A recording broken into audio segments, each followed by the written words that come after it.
going on, guys, and welcome back to News to Astonish, where we discuss comics, movies, games, and more. And here at the channel, we're going to be covering a little bit more MCU news. I'm sorry I've been a little bit lackluster with the videos lately, but moving forward, I'm going to try to be a lot more consistent. As I said before in my last video, I got a few things going on, but I'm going to try to get the videos out there for you guys to watch. Be sure to like, comment, and subscribe, and click on the bell notification so you don't miss anything. I post videos here on the daily, and I do live streams from time to time. Follow me on social media such as Twitter, Instagram, and TikTok. You can find me at News to Astonish there. Really easy to find if you want to watch any other kinds of content besides YouTube, or if you don't want to support me on YouTube, but you want to support me on other platforms. I would definitely appreciate it. So we just got some word about the Fantastic Four director talking about the optimism behind the story of the new film, and that's something that I'm actually personally excited about. As you probably all know, the previous takes on the Fantastic Four franchise have been kind of lackluster. They've been a little bit sour. They're not really actually good films, with the exception of like at least the second Fantastic Four film, meaning the Rise of the Silver Surfer one. That film was actually kind of a good time. I personally enjoyed it, but still the films themselves weren't considered really a success.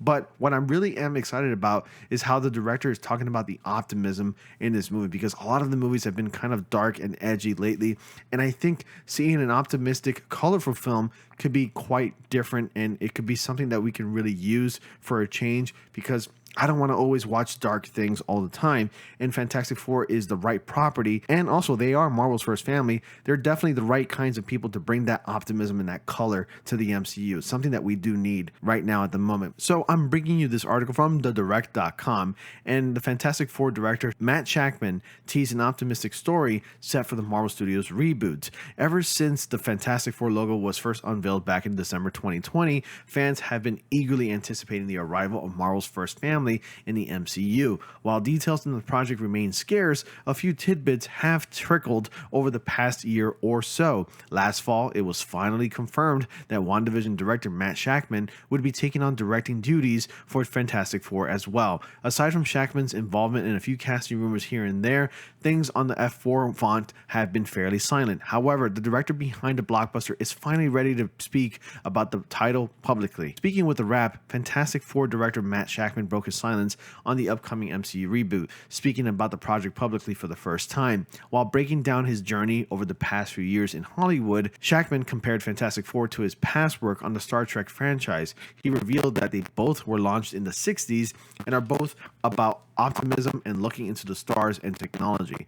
It's really a family there, and to be able to go back and tackle something that I truly love, and they're very similar in some ways. They both were launched in the 60s at the same time. They're both about optimism and looking to the stars and how technology can solve everything, and they're about family too, and the family you have, the family you make. So they're aligned in many ways and speak to my heart and equally. So I'm excited to be working on Fantastic Four. The filmmaker remarked that he had a great time working on the Star Trek, and it would have been an unbelievable pleasure to work on a potential fourth film in J.J. Abrams' reboot of the franchise. I had a great time working on Star Trek for a little over a year, working closely with J.J. Abrams and everyone at Paramount, and I love that franchise, and I love that cast that J.J. put together, and it would have been an unbelievable pleasure to work with them on the fourth installment there. Shakman, who also worked on WandaVision with Marvel, which I believe is a great series. I really enjoyed WandaVision, by the way. I know some people might have felt a little bit differently, or they thought that it was a little slow, but in my opinion, I think it hit the right keys and the right notes as far as like emotions and stories goes. I enjoyed it. It was totally something different that the MCU delivered for the very first time after we've gotten all the first phase 3s. But that's just my note. Let me get back to the article. So noted that moving away from Star Trek and getting the chance to do Fantastic Four was like coming back home. But movies have different journeys and momentums, and the schedules are a little bit mercurial. And so when the Fantastic Four opportunity came up, it was just too hard to pass up. And to go back home to Marvel, a place that I worked on WandaVision at, with those people who are wonderful collaborators. So what to expect in Shakman's Fantastic Four? Even though the Fantastic Four are no stranger to getting blockbuster treatments, it should be relieving for the fans to hear that Shakman is leaning into the optimism, quote unquote, of the team's early comic book stories. The three previous Fantastic Four films from 2005, 2007, and 2015 have featured elements of this optimistic storytelling, but all of them only dipped their toes on that surface. That trio leaned into their edgy or darker tones films that were products of the time in which they debuted. In the same way that early Star Trek or Superman stories featured this look to the stars sense of wonder, it seems that Shackman's Fantastic Four vision will focus on that much more than ever before. That optimistic tone makes sense for the MCU that the film will join. This is a franchise that has made its name on bringing these colorful comic book characters to life, usually being a little lighter in tone than some of the competitors, for example, the Snyderverse. And casting will be the first indication of what that looks like. When fans finally know what this team is going to look like on screen, it will become abundantly clear what Shackman means when he makes a comparison like the one he did above. And Fantastic Four is set to debut in theaters February 14th, 2025. Only about a short 2 years away. And it's kind of odd how like this movie is actually debuting on Valentine's Day itself. So could there be an actual love story underneath this whole optimism thing that this movie is going to go for?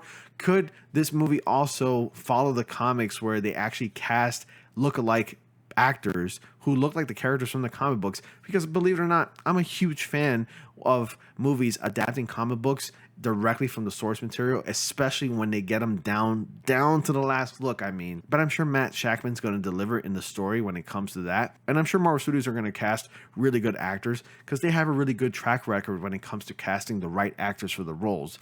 So I'm really excited about what Matt Shackman is talking about, and he seems to be one of the only few directors that's working today that actually cares about good storytelling, and he's perfect for this movie. I have good faith. He seems to be respectable of the source material. He's aware that the fans care about the source material. So let's just hope that he delivers a fantastic Fantastic Four movie. But with all that being said, guys, that's all I have for you tonight. Thank you so much for watching. Be sure to like, comment, and subscribe for more videos like this. And as always, I will see you all in the next comic panel.